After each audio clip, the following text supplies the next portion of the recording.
अस्सलाम वालेकुम ख़वातीनो हज़रात, मैं हूं आपका मेज़बान नुमान असद भट्टी और आप इस वक्त देख रहे हैं चलती का नाम गाड़ी का एपिसोड 10। आज के इस एपिसोड में आपको खुशामदीद कहते हैं और आज के इस पॉडकास्ट में हमारे साथ एक ऐसे मेहमान हैं जिनका ताल्लुक आवाज की दुनिया से है, जिनके बहुत सारे फॉलोअर्स हैं, जिनकी आवाज सुनने के लिए लोग दीवाने हो जाते हैं। और ये सिर्फ हम अल्फाज की सूरत में बात आप तक नहीं पहुंचा रहे, बल्कि यकीनी तौर पे हम आपको कुछ एग्जांपल्स भी दिखाने वाले हैं जिनके चाहने वालों की तरफ से कुछ ऐसे सवालात भी पहुंचे हैं जो वो उनसे जानना चाहते थे। आवाज की दुनिया में एक ऐसा ताल्लुक है जो समातों से गुजरता हुआ दिल में उतर जाता है। जी बिल्कुल, मैं बात कर रहा हूं आवाज की दुनिया की एक ऐसी शख्सियत जिनको पाकिस्तान और आजाद कश्मीर में मुख्तलिफ इलाकों में बड़ी मोहब्बत के साथ सुना जाता है। आप सभी की जोरदार तालियों में हम यहां पर खुशामदीद कहते हैं one and only mister radio. तशरीफ लाइए सर। हेलो, अस्सलाम वालेकुम सर। वालेकुम अस्सलाम। कैसे हैं आप? ठीक है, अल्हम्दुलिल्लाह। तशरीफ रखिएगा। सबसे पहले sir thank you so much, आपने इतना एक खूबसूरत सफर किया, इस्लामाबाद से आप यहाँ पे तशरीफ लाए हैं, वक्त निकाला, हमें बहुत अच्छा लगा। जब भी पॉडकास्ट में हमारा एक मेहमान आता है तो हमारा एक मुकाबला होता है और स्क्रीन पर एक पिक्चर दिखाई जाएगी और इस सेगमेंट का नाम है 10 सेकंड देखो और फिर बनाओ। मुश्किल है वैसे ये सारा काम मुदस्सिर साहब का है। अपने लिए वो बड़ी आसान जो है ना वो तस्वीर का इंतखाब करते हैं और हमारे लिए बड़ी मुश्किल उन्होंने ली है। ओके, मैं तो ये बोल गया, उसने टोपी पहनी हुई थी ना? पहनी हुई थी, यस राइट, पहनी हुई थी।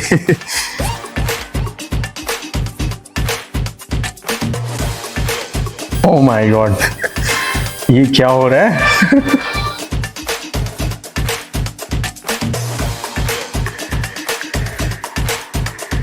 बाकी मैंने सारा बना लिया, खत्म हो गया। राइट, ठीक है, स्टॉप स्टॉप स्टॉप।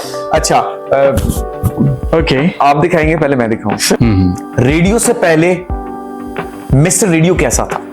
एक खामोश तबीयत, शरारती, या फिर ऐसा कि जिससे कोई बात नहीं करता था? He was too silent. He was the person जिससे वाकई में कोई बात नहीं करता था। ठीक है। And he was the person जो हमेशा अपने आप से बात करता था, हमेशा। बिल्कुल सही। और जिसका कोई दोस्त नहीं था।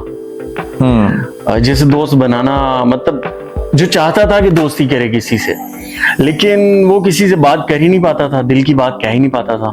मुश्किल था या फिर कोई ऐसा मिला नहीं जिससे दिल की बात की जाए? नहीं, ऐसा था कि वो वक्त था ही नहीं मेरे लिए कि अच्छा हुआ कि उस टाइम पे मैं ज्यादा लोगों से नहीं मिला।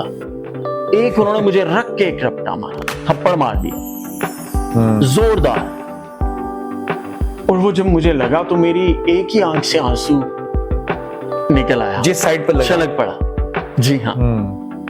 और एक ब्लैंक पेपर सामने रखते हैं, कहते हैं right on it. I said what sir? कि आज के बाद उर्दू प्रोग्राम में उर्दू गाना नहीं चलाऊंगा, इंग्लिश गाना नहीं चलाऊंगा, उर्दू प्रोग्राम में पंजाबी गाना नहीं चलाऊंगा, लिखो। और मैंने वहां पे रोते हुए लिखा। अब की बार मेरी दोनों आंखों से आंसू बह रहे थे। आई वाज राइटिंग एंड मैंने वहां पे लिखा कि मैं आज के बाद जो प्रोग्राम है उसी के मुताबिक गाना चलाऊंगा। ठीक है। साइन किए, गेट आउट फ्रॉम हियर। जी सर, ओके। और अगला प्रोग्राम करना है या नहीं करना है बाद में बताएंगे। मैं स्टूडियो से निकला और मैं सीढ़ियों पे बैठ के हिचकियां ले लेके रोने लगा। और फिर वहां से मैं निकला, मुझे समझ नहीं थी आ रही मुझे जाना कहाँ है। और मैंने सोचा मैं आसिम को जाऊंगा, व्हील चेयर सीधी करूंगा, कहूंगा आसिम यार कुछ और करते हैं जिंदगी, रेडियो को छोड़ देते हैं। यार रेडियो में क्या रखा है आसिम, तुम कुछ और सुनो, हम रिकॉर्डिंग अपनी करके सुनते हैं। ठीक है, यानी इस तक आगे थे कि यार छोड़ देते हैं खुद कर। नहीं करना रेडियो यार, क्या है यार, जहाँ आपकी इज्जत नहीं है, जहाँ रिस्पेक्ट नहीं है, वहां पे क्या हो रहा है। देन मैं घर पहुंचा, जैसे ही मैंने दरवाजा खोला वो बटन खुले थे मेरी शर्ट के, बैग पहना हुआ था और मैं मुरझाए हुए चेहरे के साथ अंदर दाखिल हुआ। अभी मैं अंदर ही दाखिल हुआ हूं तो मेरी अम्मी जी मुझे देख के हंसना शुरू हो गई। मैंने कहा क्या? फिर थोड़ा सा यहां हुआ तो मेरी बहन मुझे देखकर हंसना शुरू हो गई। ये क्या हुआ? फिर आगे आया हूं तो मेरी दादी अम्मा, अल्लाह उनकी मगफिरत फरमाए, वो कहती हैं वो आ गया। वो भी हंस रही थी। ठीक है, क्या हो रहा है, क्यों एवरीबॉडी सारे हंस रहे हैं, मैं इतनी ज्यादा मतलब बुरी चीजें फेस करके आ रहा हूँ। बट मैं घर जाके डिस्कस तो नहीं करता था, बताता तो नहीं था, लेकिन अंदर तो था ही ना। बिल्कुल ऐसे ही है। क्या हुआ, तो सामने आसिम बैठा हुआ था। तो अम्मी कहती हैं कि आज तो तुम्हारी तस्वीर बना दी आसिम, जैसे आपने डायग्राम आज ये बनाई है ना, तो उसे देख के मुझे उस पे नजर पड़ते साथ मुझे आसिम याद आ गया।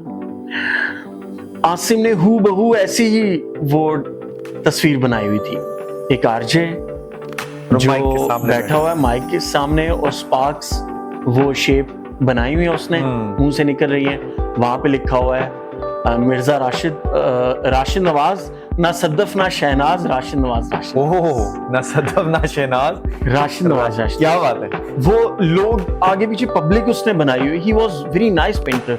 उसके हाथ जरा, क्योंकि वो शेल हुए थे, उसकी जो वेन्स थी वो सुकड़ती जा रही थी, तो वो प्रॉपर लिख नहीं सकता था, लेकिन वो ड्राइंग ऐसी बनाता था कि मानो के पता चलता था कि बहुत बड़ी बात है, वो अल्लाह ने उसे हुनर दिया था। तो वो लोगों के मुंह से निकल रहा था राशिद नवाज, न सद्दफ ना शहनाज, राशिद नवाज राशिद नवाज। और मेरे जहाँ पे आरजे बैठा था वहां पे लिखा होता मिस्टर रेडियो। कहता है ये देखिए मैंने आपकी तस्वीर बनाई है। मैंने उसकी तस्वीर देखी, मैंने फिर रोना शुरू कर दिया। मैं बहुत इमोशनल हूँ, बहुत इमोशनल हूँ। अब आके थोड़ा ठहरा हुआ है, मैं इमोशनलिज्म से बाहर आया हूँ, थोड़ा रियलिटी में जीना शुरू किया है। लेकिन मुझे अपने उस फेस से भी प्यार है, उस वो पहलू मेरा बहुत अच्छा है। तो वो मैंने देखा, मैंने फिर रोना शुरू कर दिया। मैंने कहा तो फिर निकलना पड़ेगा मुझे क्योंकि फिर मार खानी पड़ेगी। क्या करूं, ये तो लेके बैठ गया, ये तो कहता है भाई ये बनो ही बनो तुम। मैंने कहा ओके ठीक है। कहता क्या बना, जाएं फिर वापस। अच्छा ओके, कल चला जाऊंगा। अब हम मिस्टर रेडियो को लेके जाने वाले हैं सेगमेंट 2 की जानिब, और इसमें इनको कुछ तस्वीर दिखाई जाएंगी।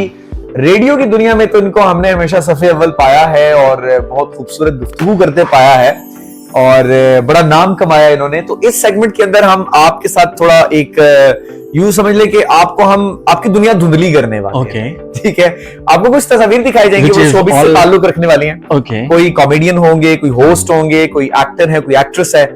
आपने वो ब्लर होगा और आपने जज करना होगा, गेस करना होगा कि कौन है। हमारी टीम आपके मार्क्स का। ओके, बट मैं एक और चीज बताऊं, हाँ, कि मैं बहुत कम आर्टिस्ट के नाम जानता हूं। ठीक है, वो नाम भूल जाने की बीमारी है मुझे। ये कोई मसला नहीं है। ये जिस बंदे के सामने आप बैठे हैं ना, उन्होंने सवाल मुझे पहले भी बता दिया जब पॉडकास्ट के दौरान भी, क्योंकि इनका काम होता है पॉडकास्ट के दौरान कोई इंपॉर्टेंट क्वेश्चन तो बताते हैं। मैं भी भूल गया, सो ट्राई करेंगे हम। सेगमेंट का नाम है बूझो तो जान। ओहो, अच्छा, कि मेरा क्रश तो नहीं बीच में कोई डाला ना, वो तो नहीं डाला तो यार वो हर पॉडकास्ट में डाल दिया, इसी बहाने देख लेंगे ना उन्हें। So give me hints. मैं आप इसको जरा तगड़े लेवल पे दे देता हूँ। 2 बार शादी करा देती है बंदे की, यानी कि दुनिया को दिखाने, आजकल सारी पाकिस्तानी औरतें से ही कर रही हैं। लेकिन आगाज इन्होंने किया था और ये आज भी आपकी शादी, मेरी अगर शायद मैं अपनी मिसाल, मेरी शादी हुई होगी ना, ये दुनिया को दिखाने के लिए फिर करवा दी यार। कोई बंदा नहीं छोड़ेगी, यानी कि किसी ने मिसाल के तौर पे किसी ने दरवाजा, डॉक्टर भी है क्या? डॉक्टर नहीं, ओके, ये बनने की कोशिश जरूर करती है अपने हर शो के अंदर। नादिया नहीं, अच्छा सुने, एक और हिंट दे देता हूं, इन्होंने जिंदगी में नादानियां बहुत की हैं। कहानी बनाओ, और मैं एक्सपेक्ट कर रहा हूं कि आज की कहानी इनके साथ काफी इंटरेस्टिंग होने वाली है। तो होगा कुछ यूं कि अल्फाबेट्स आएंगे। ओके, ए के साथ आपने 1-2 लाइंस बोलनी है जो ए से, आ के साउंड से शुरू होती है। बी से मैं कर लूंगा, सी से मैं कर लूंगा। जिस बंदे ने ऐसे सोच लिया ना, वो गेम से बाहर हो जाएगा। अब मैं ये नहीं कहता कि हार जाएगा, फ्यू सेकंड्स, यानी आपने थोड़ा सा भी ऐसे सोचा ना, आप वो बंदा बाहर हो जाएगा। ओके, सो आई होप कि आप इसमें मुझसे जीत जाएंगे। तो लेट्स सी कि हम इसमें क्या कहानी बनाते हैं। शुरू करें? ओके, इससे पहले कभी इस तरह की कहानी आपने खेली? नहीं, कभी नहीं खेली। ओके, स्टार्ट करें जी। पहले कौन शुरू करेगा, आप या मैं? Of course you. मैं शुरू कर लेता हूँ, ठीक है। अभी ना जाओ छोड़कर, अभी अभी तो आए हो। बिल्लो रानी मेरी बात सुनो, ऐसी बातें मत करो। हाँ, चलो कभी कभी तो ऐसे करना अच्छा लगता है और करना जरूरी भी है। दफा करो यार, फजूल बातें मत करो। ऐसे मत करो, मेरी मोहब्बत को ऐसे ठुकराओगे। अगला सवाल है कि मिस्टर रेडियो आते हुए गाड़ी में क्या सोच के केचप खाया करते थे? केचप की कहानी मैं तो सुन के बड़ा परेशान हूँ, क्या चक्कर है?